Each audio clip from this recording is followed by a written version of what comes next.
At that time, it occurred to Ravana, I wish to see the Blessed One once again, who has all the disciplinary practices at his command, who has turned away from the practice of the philosophers, who is born of the state of realization in the inmost consciousness, and who is beyond the dualism of the transformed and the transforming. He is the knowledge realized by the yogins. He is the realization attained by those who enjoy the perfect bliss of the samadhi, which they gain by coming to an intuitive understanding through meditation. May I see thus again the compassionate one, by means of his miraculous powers, in which the fuel of passion and discrimination is destroyed, who is surrounded by sons of the Buddha, who has penetrated into the minds and thoughts of all beings, who moves about everywhere, who knows everything, who keeps himself away from work and form. Seeing him, may I attain what I have not yet attained, retain what I have already gained. May I conduct myself with non-discrimination, abide in the joy of samadhi and samapati, and attain the ground where the Tathagatas walk, and in these make progress. At that moment, the Blessed One, recognizing that the Lord of Lanka is to attain the Anupatika Dharmakashanti, showed his glorious compassion for the 10-headed one by making himself visible once more on the mountain peak studded with many jewels and enveloped in a network of jewels. The 10-headed King of Lanka saw the splendor again, as seen before on the mountain peak.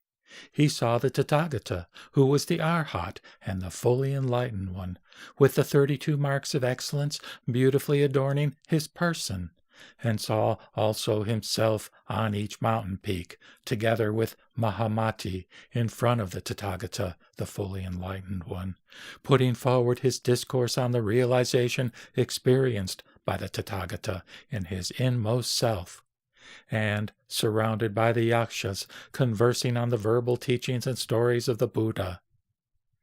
Those Buddha lands were seen with the leaders. Then the Blessed One, beholding again this great assembly with his wisdom eye, which is not the human eye, laughed loudly and most vigorously like the Lion King, emitting rays of light from the tuft of hair between the eyebrows, from the ribs, from the loins, from the srivatsa on the breast, and from every pore of the skin, emitting rays of light which shone flaming like the fire taking place at the end of the kalpa, like a luminous rainbow, like the rising sun, blazing brilliantly, gloriously, which were observed from the sky by Sakra, Brahma, and the guardians of the world. The one who sat on the peak of Lanka, vying with Mount Sumeru, laughed the loudest laugh.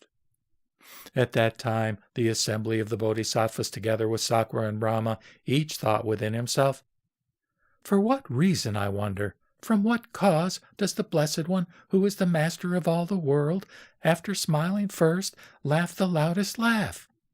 Why does he emit rays of light from his own body?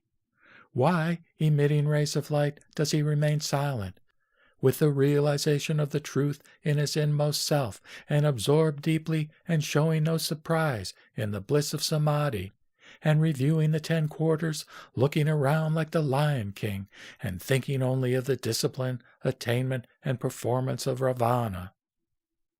At that time, Mahamati, the Bodhisattva Mahasattva, who was previously requested by Ravana to ask the Buddha concerning his self-realization, feeling pity on him and knowing the minds and thoughts of the assembly of bodhisattvas, and observing that beings to be born in the future would be confused in their minds because of their delight in the verbal teaching, because of their clinging to the letter as fully in accordance with the spirit, because of their clinging to the disciplinary powers of the Shravakas, Pratyeka Buddhas, and philosophers, which might lead them to think how it were that the Tathagatas, the Blessed Ones, even in their transcendental state of consciousness, should burst out into loudest laughter, Mahamati the Bodhisattva asked the Buddha, in order to put a stop to their inquisitiveness, the following question. For what reason, for what cause, did this laughter take place? Said the Blessed One, Well done, Well done, Mahamati. Well done indeed, for once more. Mahamati, viewing the world as it is in itself, and wishing to enlighten the people in the world who are fallen into a wrong view of things in the past, present, and future, thou undertakest to ask me the question. Thus should it be with the wise men who want to ask questions for both themselves and others. Ravana, Lord of Lanka, O Mahamati, asked a twofold question of the Tathagatas of the past, who are Arhats and perfect Buddhas, and he wishes now to ask me too a twofold question in order to have its distinction, attainment, and scope ascertained. This is what is never tasted by those who practice the meditation of the Shravakas, Pratyeka Buddhas, and philosophers. And the same will be asked by the question-loving 10-headed one of the Buddhas to come. Knowing that, the Blessed One said to the Lord of Lanka thus, Ask, thou Lord of Lanka. The Tathagata has given thee permission to ask. Delay not. Whatever questions thou desirest to have answered, I will answer each of them, with judgment to the satisfaction of your heart. Keeping thy seat of thought free from false discrimination, observe well what is to be subdued at each stage. Ponder things with wisdom. Seeing into the nature of the inner principle in thyself, abide in the bliss of samadhi. Embraced by the Buddha and samadhi, abide in the bliss of tranquilization. Going beyond the samadhi and understanding attained by the Shravakas and Pratyeka Buddhas, abide in the attainment of the bodhisattvas in the stages of Akala, Sadhumati, and Dharmamegha. Grasp well the egolessness of all things in its true significance. Be anointed by the Buddhas in samadhi at the great palace of lotus jewels. Surrounded by the bodhisattvas who are sitting on lotuses of various sorts, each supported by the gracious power of the Buddhas, thou shalt find thyself sitting on a lotus, and each one of the bodhisattvas looking at thee face to face. This is a realm beyond the imagination.